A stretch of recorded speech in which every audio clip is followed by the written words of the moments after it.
What's up, everybody? Another beautiful day here in West Virginia.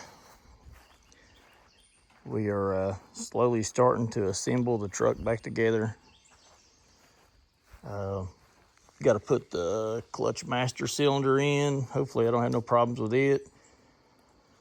And I'm going to throw the flywheel on and start it with no trans or nothing on it and see if I can't find where my leak's coming from before I button all this up again. Let's get into it.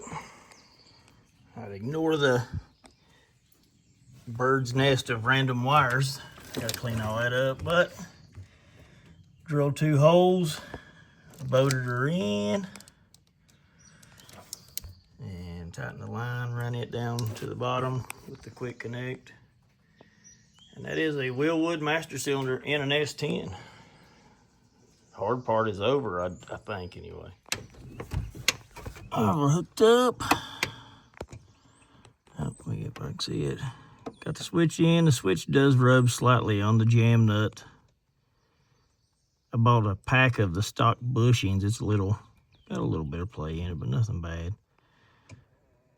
Just a bolt on the bottom and a bolt on the top.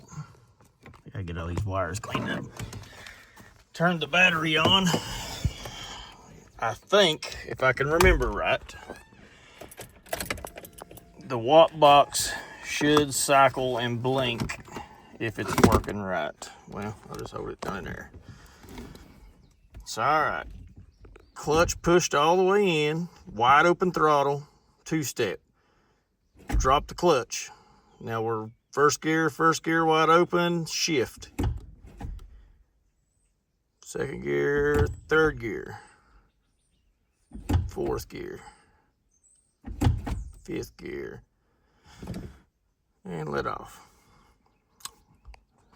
I'll have to put the laptop on it to make sure it's got the actual settings of where the clutch is positioned at in its upstroke or downstroke, but one hurdle down. Well, as you can see, we are dry and clean. So it looks like a web of pollen has taken over everything I've had since this thing's been here. But let's throw the flywheel on and fire this thing up, see how it goes. All right, we got it on. I'm not going to bother going through the torque sequences. I just run it on there with a 3/8 DeWalt impact and went around it 3 or 4 times, making sure as tight as it'll turn them. Shouldn't have to run long, but hopefully the pilot bearing stays in. Make sure nothing's on the headers like that VSS wire. Glad I saw that.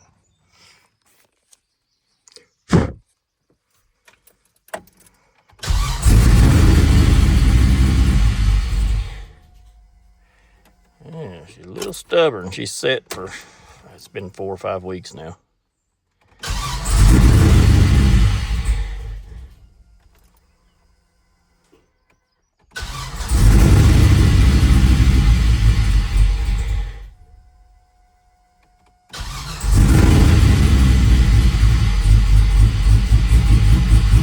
There we go.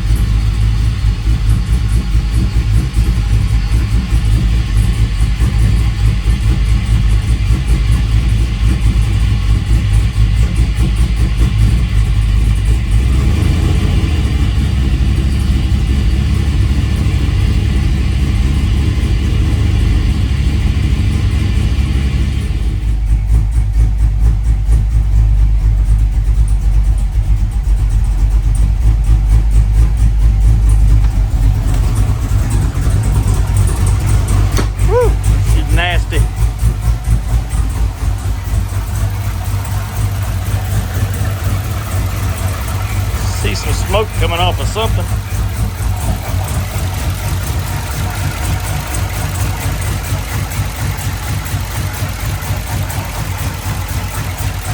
I believe that is brake fluid that has been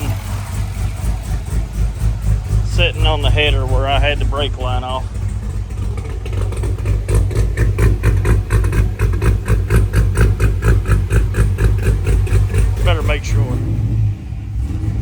see if our two-step ended up working. Clutch in.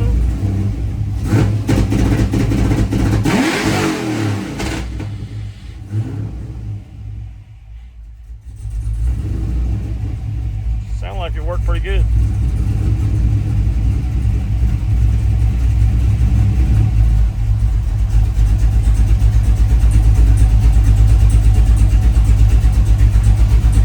Back to idle. I hope this oil leak shows itself, because I'd really like to get it knocked out while everything's off of it. All right, fired it up, and as I suspected,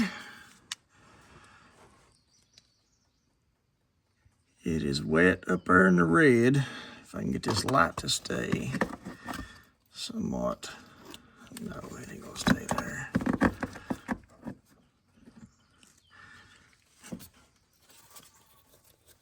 It's coming from the pressure switch. Oh yeah, I cleaned all that and dried it off, and now it's wet up there, so. And it run down. Could zoom in. So, try to take that loose from down here maybe. Well, yeah, I gotta try to take it loose from down here and see if I can fix it. Well, got the, had another sensor that didn't need that spacer, so put it in. I don't know if you can see it up there or not, but put that spacer shit. Put that oil pressure sensor in, some thread tape, taped it, got it tight. Already put my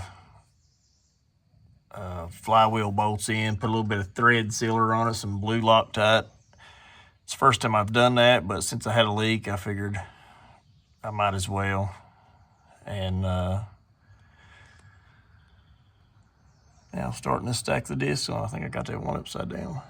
But yeah, got everything torqued. Luckily from my Silverado, my 17 Silverado, I had my little flywheel stopper. It goes on the starter, so that's come in handy. But yeah, let's try to assemble this clutch now. See how that goes. And we're back. We have went through 2 or 3 revisions on this thing. I almost got it all the way together a few minutes ago, and then realized that the pilot was pretty worn. So I had an extra that was low mileage, low use, and swapped it out. And now we're putting it back together, and we're about to lose daylight. This is an old RXT. This RXT has been on 3 different C5s that all 3 met their demise and was totaled while running this clutch. So it's got a local curse on it here, but I'm going to prove that wrong. But as many times as it's been handed off, I'm assuming that that's the way the washers go. It's got a real thin, flat washer. I mean, real thin. And then it's got a lock washer, and then the ARP nut. And the same on the floater. It's got a lock washer and the nut, and nothing underneath it.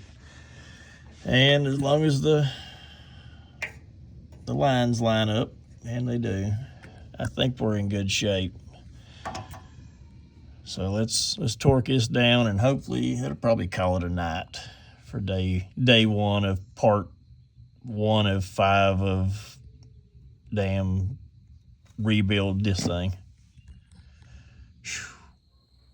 And everything is torqued on, and the bell housing. Should have painted that thing while it was off, but and the bell housing is off. Or bell housing is on.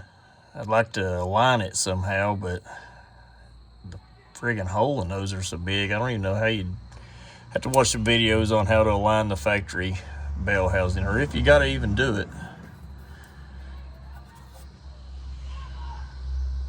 But yeah, that's what we got. I appreciate everybody hanging out, sticking around. Hopefully next weekend we'll stab the transmission. And on another update, we did indeed get an LS3 block and a few sets of LS3 rods and pistons and stuff. And that is coming next weekend, delivered. So can't wait to show you guys that. We should be hooked up. We should be making a good amount of torque and horsepower difference, 100 and some pound of nose weight off, new clutch, or well, better clutch, way better clutch, better 20 times better shocks, and new tires. We should be doing pretty good. But as always, you guys like, share, subscribe, all that. We're still trying to get to 1,000 subscribers, so let's keep it going, and I'll see you on the next one.